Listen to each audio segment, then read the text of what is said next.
మన ప్రభు అయిన యేసుక్రీస్తు నామములో మీ అందరికీ శుభములు తెలియజేయచ్చు ఉన్నాను. ప్రియ దైవజనమా, షారోన్ మన్నాలో భాగముగా ఈ దినం మరొక వాక్య భాగమును ధ్యానించుకుందాము. 17వ కీర్తన 3వ వచనము. నన్ను పరిశోధించితివి, నీకు ఏ దురాలోచనయు కానరాలేదు. ప్రియ దైవజనమా, ఆదికాండం బైబిల్ స్టడీలో భాగముగా ఆదికాండం 27వ అధ్యాయములో 41వ వచనములో మనము గమనించినట్లయితే, ఇస్సాకు యాకోబుకిచ్చిన దీవెన నిమిత్తము ఏశావు యాకోబు మీద పగబట్టి తన తమ్ముడైన యాకోబును చంపాలనే ఆలోచనను కలిగి ఉంటాడు. ఇది దురాలోచన. మనుష్యుని హృదయంలో ఉండి మనుష్యుని అపవిత్రపరచు వాటిలో దురాలోచన అనే పాపము ఒకటి. దురాలోచన అంటే కుట్రలు చేసే మనసు, చెడు ఉద్దేశములు ఇతరుల పట్ల కలిగి ఉండే మనస్సు. ఈ మనస్సును ఏశావు కలిగి ఉన్నాడు. సామెతల గ్రంథము 15వ అధ్యాయము 26వ వచనం ప్రకారం దురాలోచనలు యెహోవాకు హేయములై ఉన్నవి. అట్టి ఆలోచన గల వారిని దేవుడు నేరస్తుడని తీర్చునని సామెతల గ్రంథం 12వ అధ్యాయము 2వ వచనములో చూస్తాము. కాబట్టి ఏశావు తన దురాలోచన వలన దేవుని దృష్టికి నేరస్తుడుగా కనపడుతూ ఉన్నాడు. అంత మాత్రమే కాదు, హబక్కూకు గ్రంథము 2వ అధ్యాయము 10వ వచనం ప్రకారం దురాలోచన వలన ఇంటి వారికి అవమానము తెచ్చేవారమవుతామని వాక్యము తెలియజేస్తూ ఉంది. ఏశావు కలిగిన ఆ చెడు తలంపు వలన ఒకవేళ యాకోబును చంపినట్లయితే ఒక నరహంతకుడిగా తాను కూడా మరణశిక్షను పొందవలసి వస్తుంది. ఆ రీతిగా ఇంటి వారికి అవమానము తెచ్చే వ్యక్తిగా అతను ఉండవలసి వస్తుంది. ప్రియ దైవజనమా, అసలు దురాలోచనలు ఎవరు చేస్తారు అని వాక్యపు వెలుగులో చూసినట్లయితే 37వ కీర్తన 12వ వచనం ప్రకారం భక్తిహీనులు దురాలోచన చేస్తారని వాక్యము సెలవిస్తూ ఉంది. చూడండి, ఆనాడు యోసేపు అన్నలు కూడా దూరం నుండి యోసేపు రావడం చూచి అతన్ని చంపుటకు దురాలోచన చేసినట్లుగా ఆదికాండం 37వ అధ్యాయం 18వ వచనములో చూస్తాము. యోసేపు వారి చెడుతనమును గుర్చిన సమాచారము తండ్రి యొద్దకు తెచ్చేవాడు కాబట్టి అతన్ని చంపాలనే దురాలోచనను వారు కలిగి ఉన్నట్లుగా చూస్తాము. ప్రియ దైవజనమా, ఇటు రీతిగా భక్తిహీనులు నీతిమంతుల మీద దురాలోచన చేసేవారుగా ఉంటారు.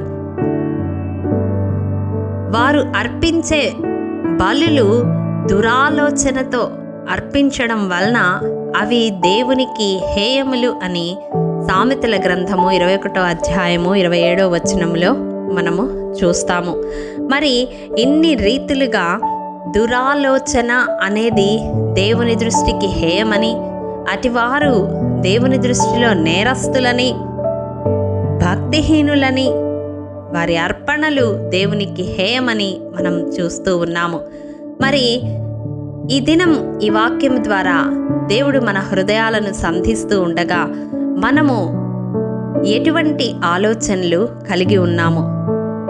దావీదు అయితే మూలవాక్యములో మనం చదివిన ప్రకారం ఎంతో ధైర్యముగా నన్ను పరిశోధించితివి, నీకు ఏ దురాలోచనయు కానరాలేదు అని చెప్పగలుగుతూ ఉన్నాడు.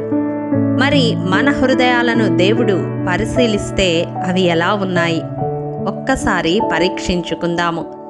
ఏశావు దురాలోచన కలిగి ఉండడం బట్టి అతడు శాపగ్రస్తుడిగా మిగిలిపోవలసి వచ్చింది.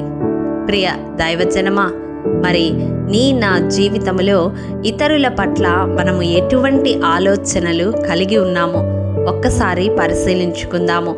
దేవునికి హేయమైన దురాలోచనలు మనలో ఉంటే వాటిని తొలగించుకొని దేవుని దృష్టిలో మనల్ని మనము సరిచేసుకుందాము. అటి కృప దేవాది దేవుడు మనందరికీ అనుగ్రహించునుగాక. ఆమేన్. కృపాసత్య సంపూర్ణుడా, వాత్సల్యపూర్ణుడా, మీ పరిశుద్ధ పాదములకు వందనములు, స్తుతులు, స్తోత్రములు దేవా. గడిచిన దినములన్నిట నీ కృపలో భద్రపరచి సజీవు లెక్కలో ఉంచి ఈ రీతిగా నీ వాక్కులు ధ్యానించుకొనుటకు మీరు అనుగ్రహించిన ఈ సమయాన్ని బట్టి మీకు వందనములు దేవా. విత్తబడిన వాక్యమును ప్రతి హృదయములో నూరంతలుగా ఫలింపచేయండి. ఎవరి హృదయాలలో అయితే దురాలోచనలు ఏలుబడి చేస్తూ ఉన్నాయో నజరేయుడైన యేసు శక్తిగల నామములో వాటి నుంచి వారిని విడిపించమని వేడుకుంటున్నాం తండ్రి. నీకు హేయమైన అట్టి దురాలోచనలు ఎవ్వరి జీవితాలలో ఏలుబడి చేయకుండా మీ ఆత్మ నడిపింపును దయచేయమని, మీరు మా హృదయాలను పరిశీలించినప్పుడు మా హృదయములలో మీ దృష్టికి ఏ విధమైన దురాలోచన కనపడకుండా సహాయమును అనుగ్రహించమని యేసు అతి పరిశుద్ధ నామం పేరట అడిగి పొందుకొని ఉన్నాము తండ్రి. ఆమేన్. ప్రియ దైవజనమా, షారోన్ మన్నా ద్వారా అనుదినము మిమ్మల్ని అడుగుతున్న నెంబర్ ఇన్ బైబిల్ క్విజ్ సమాధానములు ప్రతి నెల మొదటి వారంలో కామెంట్ బాక్స్లో పోస్ట్ చేయబడతాయి. గమనించి ప్రతి ఒక్కరూ నెంబర్ ఇన్ బైబిల్ క్విజ్లో పాల్గొని ప్రతి నెల మొదటి వారంలో మీకు తెలియని విషయములను తెలుసుకొనగలరని ప్రభు పేరట మనవి చేస్తూ ఉన్నాము.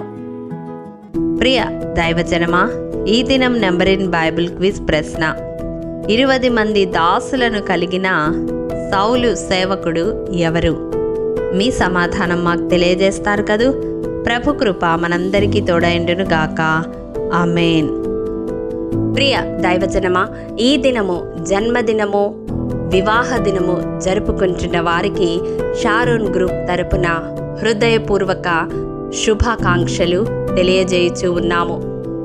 దేవుడు శ్రేయస్కరమైన ఆశీర్వాదములతో ఈ సంవత్సరాది నుండి సంవత్సరాంతము వరకు మిమ్ములను నింపాలని ప్రార్థిస్తూ ఉన్నాము. ఆమేన్.